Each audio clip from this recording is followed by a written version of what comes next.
Hey guys, this is one of my early runs in Maria's intersecting wheels and output pair.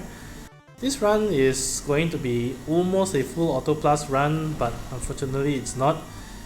It is probably very possible to do a full Auto Plus run, but it's going to take longer, mainly due to the virtue that the bosses have too much health in order to kill them in one force time. So instead, this is almost a full Auto Plus run. There's only twice in the fight that I toggle the Auto Plus off, and I'll include a timestamp in the video description so that you can use that to see when to turn off Auto Plus. The first is very straightforward, it's right at the start of the fight, so you just have to enter the battle without Auto Plus.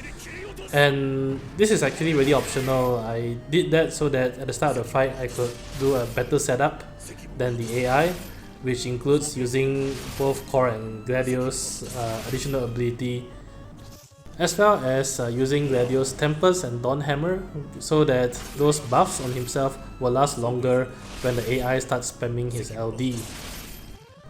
Right after each of Cor and Gladio's first turn, you can toggle Auto Plus on, and really you just have to leave it on all the way until the force gauge is close to 100% and Gladio is about to take a turn. That's when you switch Auto Plus off.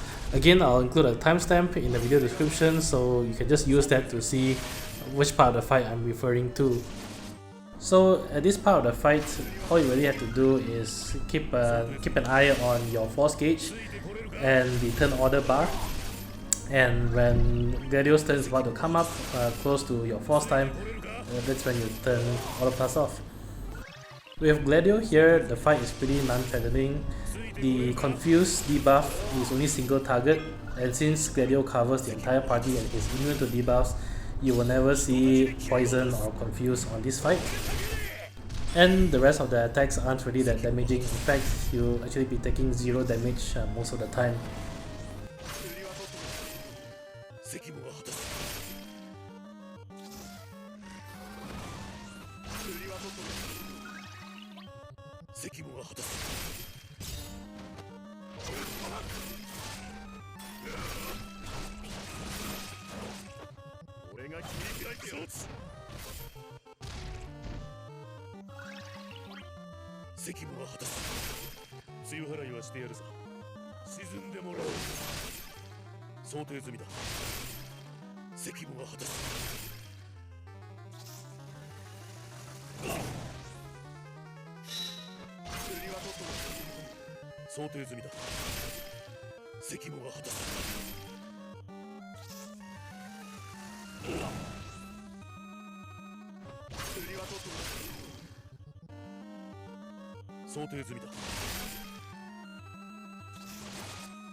Alright, I'm very close to a full force gauge and Gladio's turn is coming up, so this is where you turn off the Auto Plus, and make sure you do that before Gladio takes his turn. So on Gladio's turn, what I did is just refresh his additional ability and use Wakka's base call. Do not use Wakka's LD call, you do not want the debuff to land, you only want Wakka's base call. And really that's it. If you want, you can actually turn on Auto Plus right after this.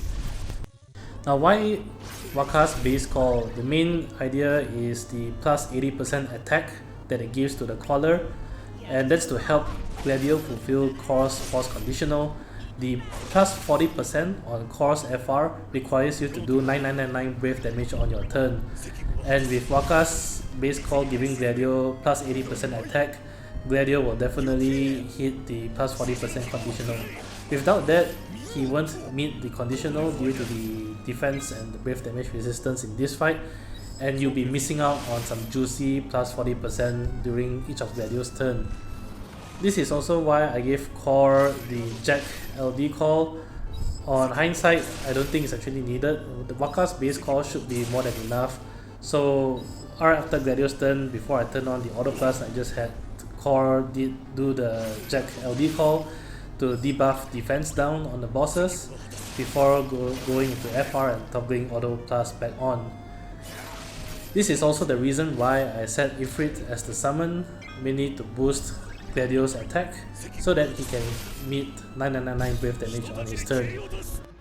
Once you use Wakka's base call though, that's it, you just have to turn on Auto Blast back on, and both Cor and Gladio should be able to finish them off in one force time. Another option I think is that you can also set a brother summon over Ifrit. You should still be able to cap your brave damage even without the Ifrit plus 30% attack. And if you have brother summon, what you can do is do the usual, wait until you have one turn of force time remaining, and then pop brother summon for some huge damage. That will likely finish off the boss, but in so doing you do have to turn off Auto Blast a third time, and I decided to try to go for just twice in the fight that I have to do manual inputs. So that's the reason why I didn't use brother summon in this fight. So to summarize, there's really only twice in the fight where you do manual inputs. The first is right at the start of the fight, where you use your first turn on Cor and Gladio to do a better setup than the AI. And then the second is right before you go force time with Cor, just have Gladio use the Wakka base call and then go ham with Cor and turn on Auto Blast. Wakka's call does make a huge difference here. I did try without any call abilities and try a full Auto Blast run.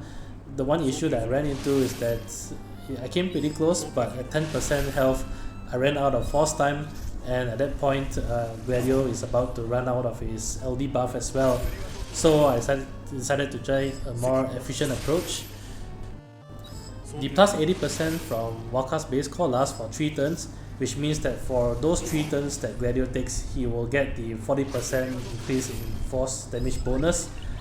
And in total that means that Gladio will get a plus 120% over the 3 turns, and this compounds all the damage later on in the fight as well, which will then allow you to comfortably finish the fight in one force time. So that's it for this fight.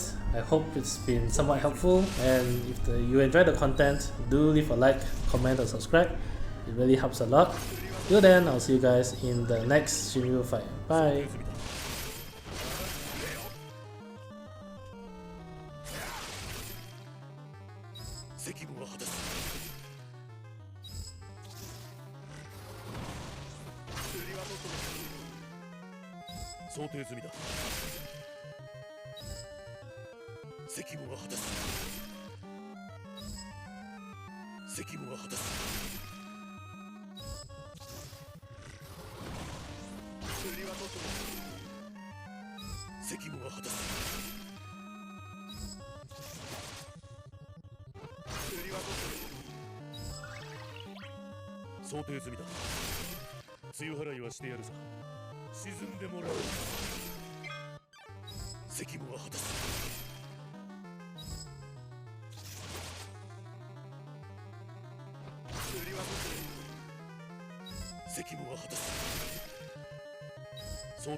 責務は果たす。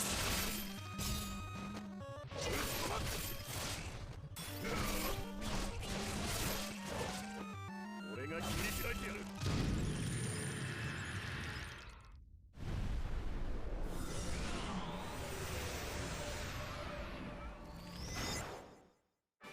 連戦だろうと構わねえぞ。